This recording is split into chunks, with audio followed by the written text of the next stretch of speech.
Dans le monde de la construction, il existe un métier qui façonne littéralement notre environnement. Un métier qui repose sur des siècles de tradition et d'expertise. Bienvenue dans le monde de la maçonnerie.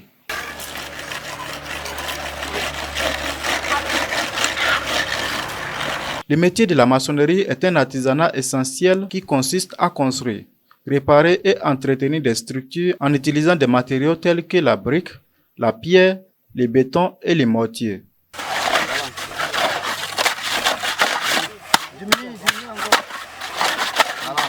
Pour certains, la maçonnerie est bien plus qu'un travail. C'est une passion cimentée dans le choix de construire des fondations solides. La satisfaction de bâtir quelque chose de concret attire de nombreux jeunes vers ce métier. J'ai vu un maçon qui a construit une buvette. C'était très cool. Et j'ai demandé qui a construit cette buvette-là. Et un ami m'a dit que c'est un maçon, que c'est un grand frère. J'ai demandé, il a appris ça où? Que c'est à Natitengu, il a appris la maçonnerie. Et j'ai vu le gars là, je lui ai parlé. Il m'a dit qu'il y a un centre de formation qui forme très bien les jeunes. Que c'est là qu'il a appris. Avec ce qu'il a fait là, j'ai déjà vu ça, ça m'a intéressé. J'ai dit, si c'est comme ça, je vais laisser les études. Je dois aller là-bas pour apprendre aussi. Et chez moi, il n'y a pas les maçons. C'est ce que j'ai vu et la maçonnerie m'a intéressé. J'avais un rêve d'avoir une belle maison. Et je me suis dit, pour avoir une belle maison, il faut que je passe par un métier qui peut m'aider à avoir cette belle maison. C'est par là que j'ai pu pour pouvoir apprendre la maçonnerie. La maçonnerie, c'est un métier qui m'a plu quand j'étais sur les bancs. Quand je me suis lancé dedans, j'ai connu beaucoup de choses. Et j'ai fait des chantiers, vraiment. Je remercie Dieu parce que les chantiers que j'ai fait dans Natitengu ou bien dans la Takura, ça peut faire un quartier ou bien un gros village. J'allais à l'école. Comme l'école ne marchait pas, mon père m'a proposé d'être maçon. Que c'est le métier là qui lui plaît. Bon, moi, je dois obéir à mes parents, ce qui a fait que j'ai commencé à faire ce travail. Et là, j'ai vu que c'était un bon chemin pour moi. J'ai fait 7 ans d'apprentissage au Togo. Moi, mon grand-papa était maçon et j'ai désiré prendre la place de mon grand-papa. Et ça me fait l'honneur parce que je suis avec des jeunes et que je les forme aussi. J'étais élève en suivant mon oncle qui était maçon. Mon oncle qui me gardait. Donc j'exerçais la maçonnerie depuis les bancs. Et j'ai pris ça comme option, une bonne filière qui peut me nourrir demain. Donc en cela, pour ça, quand mon oncle est mort le 12 octobre 1985, j'ai décidé de quitter les bancs et je me suis mis dans la maçonnerie. Et aujourd'hui, j'ai eu le fruit de la maçonnerie. Moi, particulièrement, c'est un héritage de mon papa. Parce que mon papa aussi était un maçon. J'ai hérité la main directement et j'ai continué. Bon, la maçonnerie, c'est une passion. Moi, ça me plaît. Et je suis très fier d'être maçon. Je ne regrette pas d'être maçon. Même si je mourrais un jour, si je pouvais revenir, je serais toujours maçon. Ce métier, c'est maman qui me l'a choisi. Ma mère, père son âme, c'est elle qui me l'a choisi. Parce qu'elle a construit. Quand elle a construit, elle a dit les maçons, ils ont pris l'argent chez lui beaucoup. Ok, ma mère, à son temps, elle a fait 200 en arrière-cours au village. Et je fréquentais. Elle a dit, ah, mon garçon là, tu dois faire aussi la maçonnerie. Comment j'ai payé? Elle a payé pour surtout maçon là. Quelqu'un doit me payer aussi. En réalité, c'est maman qui m'a fait. Et je n'ai pas regretté. Et dès que moi j'ai abandonné les cours, et en classe de 3e, pas de difficulté, et je me suis intéressé aux petits jobs. Je me suis intéressé aux petits jobs. Dans le cas des petits jobs, j'ai vu que pour ne pas perdre mon temps, à réussir à faire toujours les petits jobs, quel serait mon avenir demain, j'ai décidé d'apprendre ce métier-là, la maçonnerie. J'avais l'idée d'apprendre la menuiserie.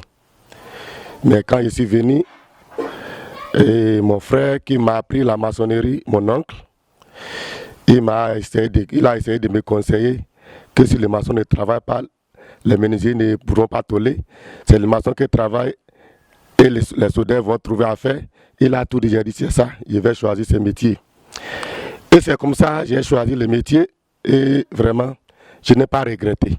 Depuis que j'ai quitté les bancs, ça a été un rêve pour moi de rentrer dans la maçonnerie parce que j'ai vu que la maçonnerie c'est ma passion, c'est ce que moi j'ai apprécié apprendre à la main. La maçonnerie revêt une importance cruciale dans la création d'infrastructures durables. Selon certains, ce métier est le métier mère des autres métiers.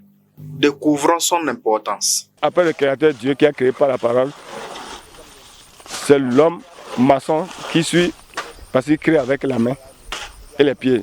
Donc je pense que c'est très important. C'est le premier métier, hein. À part le cultivateur, je crois que c'est le premier métier, c'est la maçonnerie. Parce que quand il n'y a pas de maçon, il n'y a pas de ville, il n'y a rien quoi. Et donc c'est le métier numéro 1. Donc c'est un métier très noble. Mis à part, et je ne crois pas qu'on peut faire quelque chose d'autre parce que s'il n'y a pas la construction, l'homme ne peut pas habiter. S'il n'y a pas la construction, les menuisiers ne peuvent pas trouver à travailler. S'il n'y a pas la construction, les caroliers ne peuvent pas trouver. Les plombiers, les électriciens, ainsi de suite. Je crois que c'est un métier de la base, de la construction d'ailleurs même d'une nation. Tout le monde qui est sur cette terre veut construire et ils appellent toujours les constructeurs bâtiments. Tu vois, donc c'est pour cela aujourd'hui la formation est élargie côté maçonnerie et tout le monde a envie de ce métier. Il faut forcément des bâtiments pour que le soudeur puisse faire des grilles, des portes, des fenêtres, patati patata, un peu de tout. C'est le maçon d'abord. Sans le maçon là, le reste là, ça dort, ça va dormir. Si je veux construire ou bien si mon papa m'invite à construire, je n'ai pas besoin d'aller chercher quelqu'un pour venir m'aider. Moi, ça, je peux le faire. Même si j'ai appelé quelqu'un pour m'aider, c'est parce que l'homme ne peut pas travailler seul. En maçonnerie, forcément, tu as besoin de quelqu'un pour te servir. C'est un métier qui forme l'homme. Quand j'étais sur les bancs, à tout moment, je tombe malade. Mais quand je me suis lancé dedans, jusqu'à j'ai fini l'apprentissage là. Si je dis que je suis tombé malade, c'est peut-être les maux de tête.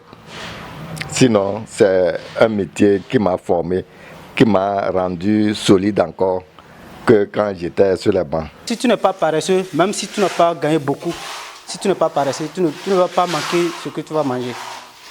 Et si tu veux construire, tu n'as pas besoin d'aller voir un autre maçon. Tu peux faire ça pour toi et tu peux faire la qualité pour toi-même. Un maçon peut avoir même 1 million par mois s'il trouve les gros chantiers. Les gros chantiers. Sinon, je vais dire que vraiment, ce n'est pas un sous-métier, ce n'est pas un mauvais métier, c'est un bon métier qui peut te rendre riche. Le métier des maçons offre des satisfactions uniques de voir ses efforts prendre forme. Les maçons façonnent notre monde tout en construisant un avenir solide pour eux-mêmes. Découvrons les avantages inestimables de ces nobles métiers. C'est un métier où toi-même tu vas construire ton bâtiment. Je voyais les étages. Quand j'étais arrivé premièrement, je voyais les étages et je me demande comment ils font pour construire tout ça là. Mais petit à petit, jusqu'aujourd'hui, je connais déjà comment on fait tout ça là. J'ai ma maison. Ça m'aide à pousser mes enfants à aller plus loin. Je ne suis pas là pour aller gratter la tête à qui que ce soit avant d'avoir mes petits moyens pour me faire défendre. Et j'ai pris ça pour dire l'option de ma maçonnerie m'a été très bien. J'ai pu réaliser avec ce métier-là. C'est avec ça que j'ai payé 2 parcelles. J'ai construit sur les 2. C'est dans ça que je nourris ma famille. J'ai mis mes enfants dans les écoles privées. Alors là, il y a une qui est en train de finir l'université, il y a une qui enseigne. Depuis que j'ai commencé la maçonnerie, je n'ai pas moins de 18 personnes chez moi que j'ai nourri matin, midi, soir. Et nous n'avons jamais dormi en famille. À tout moment, on mange comme on veut. Et par la grâce de Dieu, je suis chez moi. J'ai construit chez moi. Je suis dans mon carré. Je suis à l'aise. Et j'ai les véhicules. J'ai des véhicules. Par exemple, Voilà un véhicule, je suis à côté, l'autre est là. Bon, je rends grâce à Dieu. C'est avec ça que nous arrivons à envoyer les enfants à l'école. Nous nous habillons, donc même nos moyens de déplacement, la maçonnerie a beaucoup d'avantages. Dans le métier là, j'ai la chance d'avoir pour moi, je suis chez moi, je ne loue pas. Et j'ai encore les locataires. La maçonnerie, vraiment, avec moi, c'est bon. C'est grâce à la maçonnerie que mes enfants ont fini l'université. Mon Benjamin, lui, il est en train d'apprendre l'électricité bâtiment. Mon travail a toujours comblé mes attentes. Même si elles ne sont pas atteintes aux objectifs que je veux, vraiment, j'en suis satisfait pour l'instant. Quand tu mets dans la maçonnerie et tu t'adoptes au travail, tu gagnes vite ta vie. Tout ce que j'ai aujourd'hui, ce que je fais là, c'est dans ce métier que j'ai l'argent dedans. Non, je ne regarde pas de métier que ma mère m'a choisi. J'ai l'argent dedans. Vraiment, c'est un bon métier. Chaque jour, les maçons se lancent dans un monde de défis et de difficultés. Le poids des briques, le mélange du mortier et la manipulation des outils sont autant d'obstacles qu'ils doivent surmonter. De plus, les conditions météorologiques souvent imprévisibles ajoutent une dimension supplémentaire à leur travail. Et on voit que c'est un métier qui est difficile. Oui, effectivement, c'est difficile. Si on dit que c'est difficile, c'est à cause du soleil. Toujours, l'apprenti est au soleil. Donc c'est là où nous voyons que c'est difficile. Au début, ce n'est pas facile quand on a commencé. Parce que ce n'est pas facile de rester sous soleil du matin jusqu'à le soir. Il y a des difficultés de ça là, parce qu'on n'est pas habitué de ça avant. Maintenant, au début, on a des difficultés pour prendre les niveaux et élévation de murs. Mais avec le temps, on est déjà en 3e année maintenant. Mais ça va mieux. Les difficultés que je rencontre dans le métier, la maçonnerie, là, c'est la construction. Comment je vais monter le mur, prendre le niveau, tout et tous. Parfois, les clients vont te donner travail quelque part où il n'y a même pas pour déposer tes matériels. Lui, il amène son ciment, il dépose. S'il y a la pluie, il dit que bon, c'est le maçon qui est là sur le terrain qui va s'agir de son ciment avec ses matériels. S'il n'y a pas la pluie, c'est le soleil. C'est toi qui vas voir où il faut déposer ces choses. Il est regrettable de constater que certains clients ne reconnaissent pas la valeur du travail des maçons et négligent les paiements. Cela peut entraîner des conséquences financières pour les professionnels du bâtiment. Il y a des clients, ils t'appellent avec son chantier, il n'a pas de plan. Vous commencez, ça devient calvaire pour toi le maçon. Le prix que tu lui fais, il va te dire que le prix là est trop. C'est trop, il va dire, ah, ce que tu vas faire tout de suite et quitter là, c'est ça, tu demandes comme ça. En payant de l'argent, ils croient que vraiment ils jettent l'argent. Ils arrivent à payer le ciment comme il le faut, mais payer les maçons, c'est problème. Or, c'est son argent que tu vas prendre et lui fabriquer là, et lui montrer ce qu'il va voir éternellement. Mais il ne peut pas comprendre que l'argent que toi tu vas prendre, peut-être dans 3 jours, l'argent est fini, mais lui, son travail est toujours là. Il va toujours observer ce que tu l'as présenté comme travail. Mais en réalité, notre métier, on le fait, mais on ne le paie pas comme il faut. Si le maçon va prendre son salaire, même le ministre est petit devant un maçon. Le ministre est petit, son salaire, vraiment, on ne nous donne pas comme il faut. Il y a les maçons qui font tout. Sans maçon, le métier n'existe pas. Sans maçon, le fer ne peut rien faire. Même le président de la République, sans le maçon, sa maison ne peut être construite. Le métier n'est pas bien cadré, puisque ceux qui travaillent beaucoup gagnent moins. Et qui sont ceux-là qui travaillent beaucoup? C'est la chaîne de nous les ouvriers. Nous qui sommes toujours à l'œuvre active. On gagne moins. Il y a des temps où tu gagnes. Il y a des temps où tu ne gagnes pas, mais tu travailles, tout le monde voit que tu travailles. Mais au fait, c'est pour combler ton estomac seulement. Parce que le coût des marchés varie. Et les coûts des marchés ont des concurrences. D'abord, le travail d'aujourd'hui s'en va de connaissance en connaissance.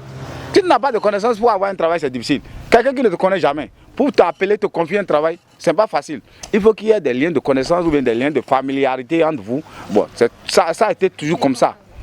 Les clients prennent le corps maçon comme si nous ne valons rien. Alors, s'il faut bien comprendre ce que c'est que la maçonnerie, il faut avoir les 5 besoins fondamentaux de l'homme. Si nous avons déjà la santé et on a le manger, c'est là où il faut habiter. Donc les gens ne comprennent pas, n'ont pas la valeur de la maçonnerie. Alors la maçonnerie est primordiale que toute activité. La main d'œuvre, Toi, tu dis que tu vas prendre 100 000 francs quelque part. Quelqu'un va venir dire qu'il peut donner 25 000, 50 000.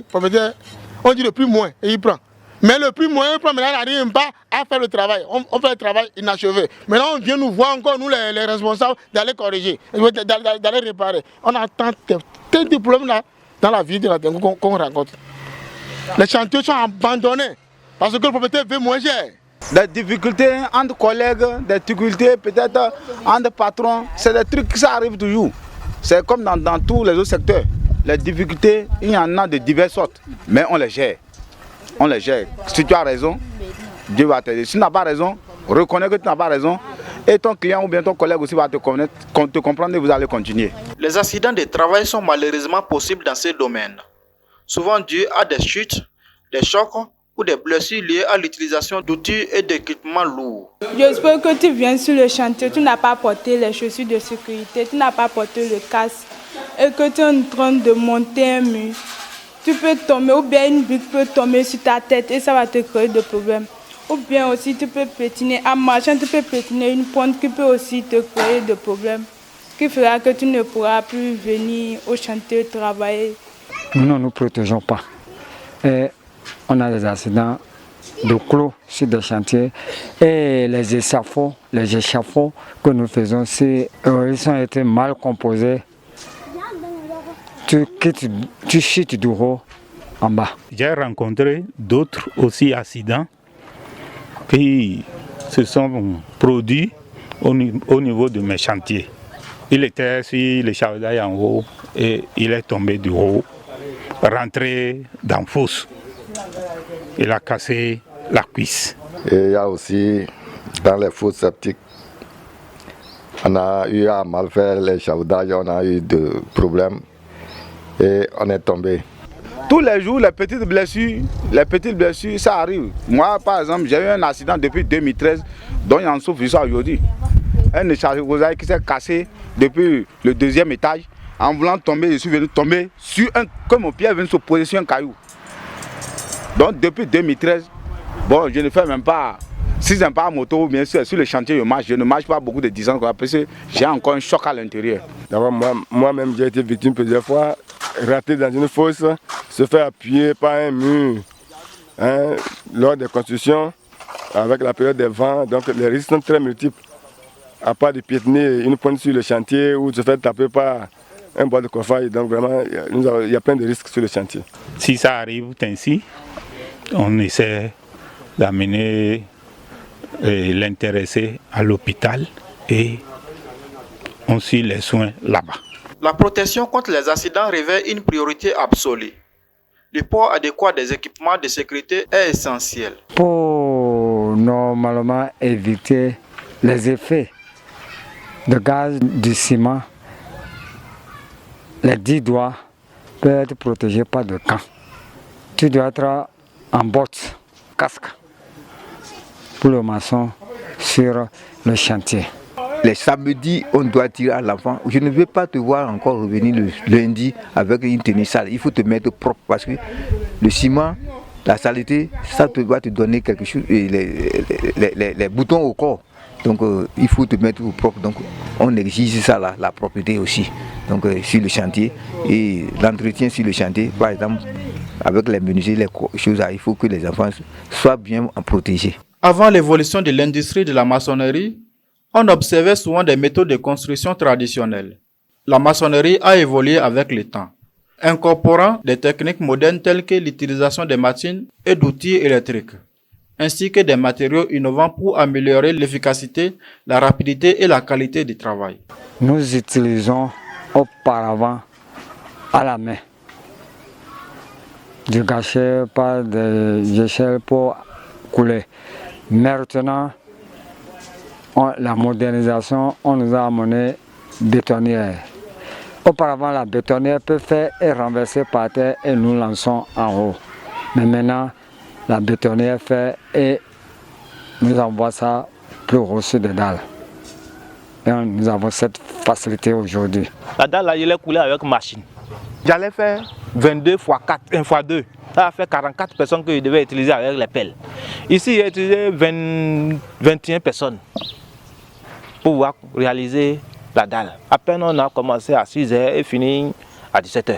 On n'a plus besoin de mélanger et lancer avec pelle. Donc il y a déjà l'évolution de ce côté. Même les briques, il y a aussi certaines machines qui nous coupent les briques facilement. Pour soulever quelque chose, ce qui est lourd par exemple, et on sent que ça l'homme ne peut plus prendre, il y a l'élévateur qui permet de soulever les choses, les lourdes charges. Grâce aux machines, là aussi, c'est facile. Aujourd'hui, nous avons des machines qui nous favorisent les travaux. Les machines, on a pour couper même les briques à morceaux, sur les mesures données. Il y a les machines pour ça. Et les pierres pour couper, il y a les machines pour ça. Ils nous donnent vraiment des machines qu'on utilise. Et ce n'est pas seulement que ces machines-là seules qu'on utilise, parce qu'il y a aussi les pratiques qu'on fait simplement sans les machines. Parce qu'on se dit aujourd'hui, si les apprenants sont avec nous, et demain, s'ils finissent, ils sortent au dehors, il n'y a pas de machines, comment ils vont faire? Donc on essaie quand même de leur donner des notions aussi. Genre, s'ils sortent au dehors sans les machines, ils vont s'en sortir. Ça veut dire qu'il y a aussi les pratiques qu'on fait en construction locale, sans les machines. On le dit chez nous aussi, c'est comme ça qu'on construisait sans les machines. Ouais, donc c'est un peu ça. Aujourd'hui, il y a quand même une technologie qui permet aux maçons d'évoluer. Donc je pense que l'industrie, ça évolue. Même les matériaux aussi, je crois que ça avance quand même, ça avance. Sur les chantiers, les maçons travaillent en équipe, collaborant pour élever des édifices qui perdureront bien au-delà de leur propre existence. C'est un métier que tu ne peux jamais faire seul. Il faut les autres ouvriers que tu vas associer pour travailler avec toi. Tu dois embaucher les gens pour travailler avec toi. Vous devez être en union. Et c'est quand vous êtes associés, quand vous travaillez, quand le rêve veut naître en même temps, vous discutez entre vous, vous échangez les mots, en même temps on trouve la solution très à terre et rapide. Il faut des jeunes qui peuvent fossoyer les fouilles en rigole après l'implantation du bâtiment. Il faut des manœuvres. Après les manœuvres, il faut des maçons qui peuvent faire le béton de fondation. Il faut le ferrailleur. Parce que quand il a le bâtiment et il est jugé sur le plan qu'il doit avoir tel nombre de poteaux, le maçon seul ne peut pas exécuter ça. Chacun avec son métier, dans son domaine. Oui, quand vous voulez construire par exemple un bâtiment, vous discutez avec le propriétaire, c'est vous deux qui discutez, mais quand il faut lancer les travaux, c'est toute une équipe, hein, c'est de la main d'œuvre. Donc un maçon ne peut pas travailler seul, il faut vraiment de la main d'œuvre autour de lui. C'est pourquoi nous sommes obligés de travailler en équipe. Pour réussir dans la maçonnerie, les comportements techniques, un comportement professionnel est primordial. La ponctualité, la communication efficace sur les chantiers et le respect des consignes contribuent à une dynamique de travail harmonieuse. Il faut être franc, il faut être propre, laisse le vol, pratique ton métier tel que tu l'as appris proprement dit. Quand tu fais quelque chose, si tu vois que ce que tu as fait premièrement n'a pas marché, change en même temps l'autre thème et prends soin de toi-même par rapport à ce que tu gagnes. Il faut être quelqu'un qui est dévoué à son travail. Quand tu es dévoué à ton travail, tu te donnes corps et âme, c'est que tu vas réussir. Ce que tu dois faire en matière de construction pour que le travail soit bien fait, il faut le respecter. Respecter tes collègues, respecter tes clients, respecter ceux que tu travailles avec. Et puis tu n'as pas de difficultés. Il faut prendre soin de ton travail. Parce qu'aujourd'hui, il y a assez de maçons. Nous ne cherchons plus la rapidité, c'est la beauté du travail nous cherchons maintenant. Tu vas faire le travail de quelqu'un et il vient voir que vraiment le travail n'est pas bon, c'est que s'il ne veut plus t'appeler la prochaine fois. C'est ça qui t'amène à trouver à tout moment le chantier. Et quand tu trouves le chantier, c'est que tu as d'argent. Connaissant ton métier, tu as appelé n'importe où à exécuter la maçonnerie car il faut un domicile à quelqu'un, une chambre à quelqu'un pour pouvoir habiter. C'est d'abord l'amour du métier que tu as entrepris. Si c'est maçonnerie que tu fais là, la première des choses, il faut avoir l'amour de ton métier là. Et il faut avoir le courage, ne pas mentir les clients, ne pas trahir les clients et ne pas voler sur les chantiers. Je notais tout, mes dépenses dans le mois. Déjeuner de mes enfants, je note. Carburation, je note. Ce que je mange de matin jusqu'à midi, je note. Je ne peux pas manger plus que 300 la journée. C'est 150 le matin, 150 à midi. Mes enfants prennent 100 francs, ils ont 3.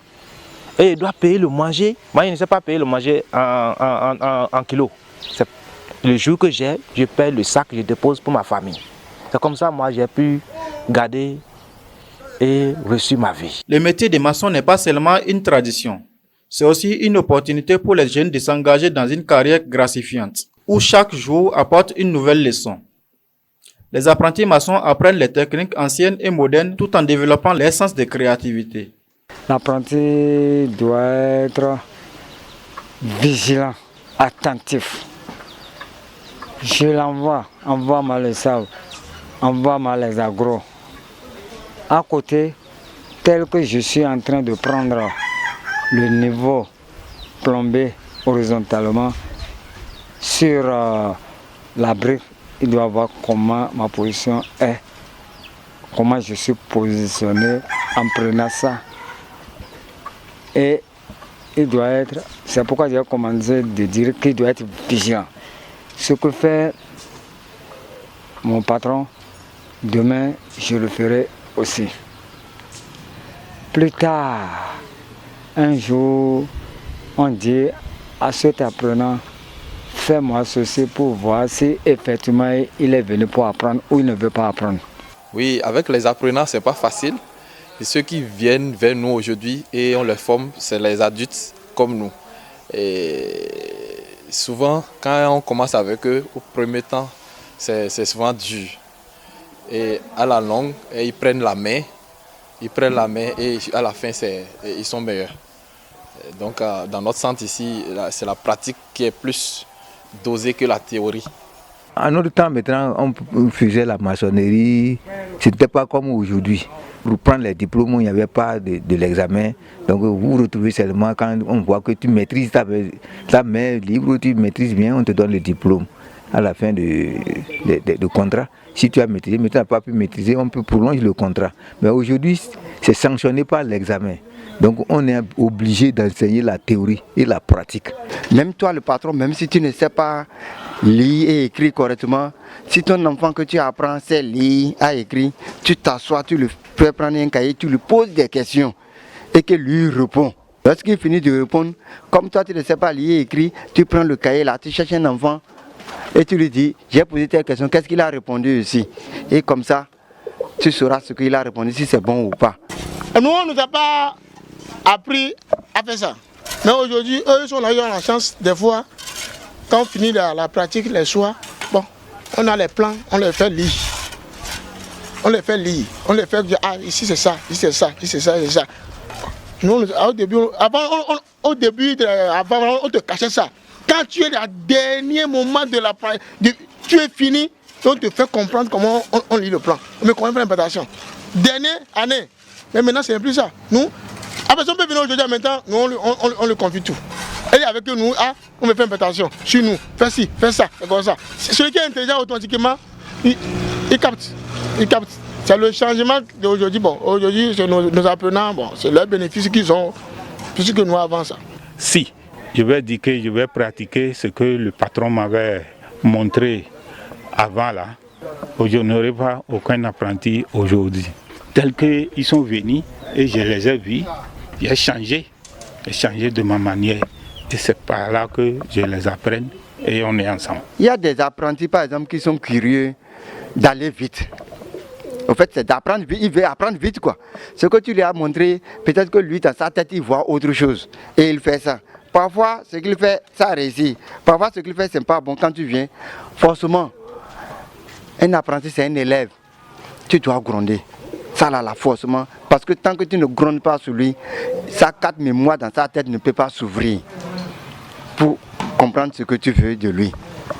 Les anciens maçons délivrent des conseils précieux.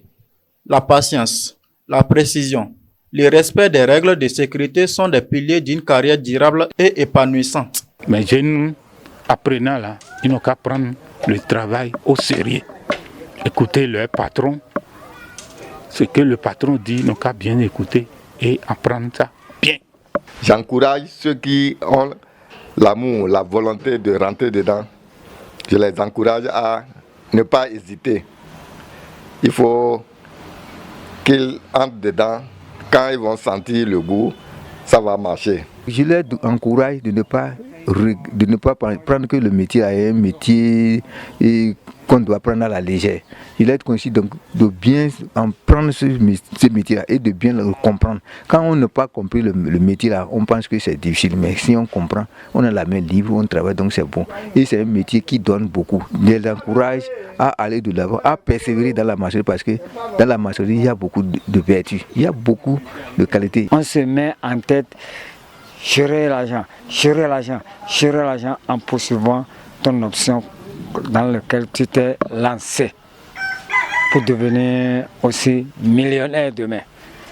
Dieu n'a refusé à personne d'être millionnaire. Il faut se donner le travail avant tout. Il faut te prendre au sérieux pour te dire vraiment, je m'en vais pour apprendre la maçonnerie et ça avec ça, je vais manger demain. C'est ça qui va nourrir ma famille. Ça avec ça, je vais nourrir mes parents. Ça avec ça, je vais nourrir mes enfants. Il faut te prendre au sérieux. Il faut te dire vraiment que je vais pour chercher mon manger de demain.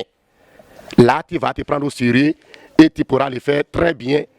Et si tu le fais très bien, c'est que si ça va te nourrir demain. Il faut être quelqu'un qui aime le travail et il faut avoir aussi le courage parce que si tu arrives réellement à finir le travail, que tu maîtrises réellement, sincèrement, il y a de quoi se faire sa vie, il y a de quoi supporter sa famille. Je leur souhaite d'abord du courage. D'abord, c'est une passion. Il ne faut pas être dernier en classe et venir à la maçonnerie. Le maçon, c'est celui qui est premier en classe. Parce que quand vous êtes dernier en classe, il ne faut pas vous exercer au métier de la maçonnerie. Vous allez construire des habitats où les gens vont habiter des centaines d'années. Donc pour venir à la maçonnerie, il faut être premier de la classe. Et quand vous venez dans ce métier, il faut l'aimer. Il faut l'aimer, il faut l'apprendre. Il faut être sûr de votre apprentissage. Il faut vraiment finir. Et quand vous êtes prêt pour démarrer, alors bravo, parce que toute la nation vous sera fière. Vous allez construire. C'est vous qui allez transformer l'argent du client en maison. Ce que tu as voulu faire toi-même, et tu savais que cette difficulté existe là-dedans. Cette difficulté ne doit plus être un problème pour toi. Parce qu'avant de commencer, tu vois déjà des gens qui travaillent, les difficultés qu'ils vivent. Donc les difficultés là ne doivent plus être un obstacle pour toi. Si tu as déjà la passion de ce travail. Mais si tu n'as pas la passion de ce travail, et ce n'est pas contrainte que tu le fais, c'est que tous les jours tu vas voir les difficultés de ce travail. Beaucoup n'aiment pas les travaux durs. Or, actuellement nous sommes là. Il y a manque d'effectifs. C'est les étrangers qui viennent ici travailler. Ce qui n'est pas bon. Ceux de milieu même, je ne sais pas pourquoi ils n'aiment pas apprendre ce métier. D'avoir la foi et de garder toujours la patience. Parce que dans la maçonnerie, si tu n'as pas la patience là, tu ne peux pas évoluer dans ça. Tu ne peux pas apprendre la maçonnerie. Il faut avoir toujours la patience et l'espoir. Le conseil que je peux donner à mes amies filles, je peux leur dire que c'est au début, c'est souvent difficile. Si tu commences là, avec le temps, tu vas voir que tu vas t'habituer et tu n'auras plus de difficultés. Tu ne vas même plus savoir si tu es femme quoi. En travaillant, tu vas oublier. Tu vas croire que toi-même tu es homme comme les autres. La maçonnerie, c'est un art. C'est un art que beaucoup d'enfants devaient apprendre. Parce que de nos jours, la maçonnerie est en train d'évoluer, c'est en train de changer de stratégie. Donc les enfants devaient suivre nos pas et nous remplacer. On est en train de lutter à ce que nous les maçons, on puisse avoir vraiment un bon salaire. Un bon salaire. Si nos clients peuvent comprendre qu'un bâtiment a son prix et le prix est bien fixé pour nous dans le bureau maintenant et c'est respecté, les maçons seraient heureux. Ceux qui font les travaux manuels et en général les maçons, vraiment je les admire. Et je les encourage de continuer toujours à le faire. Ceux qui sont justes, de continuer toujours à être justes. Et ceux qui viennent vraiment apprendre, de continuer toujours à apprendre. La maçonnerie est bien plus qu'un métier. C'est une passion qui sculpte notre monde physique. En dépit des défis, ceux qui embrassent ces métiers contribuent de manière significative à notre société. et laissant une empreinte durable dans chaque pierre qu'il pose.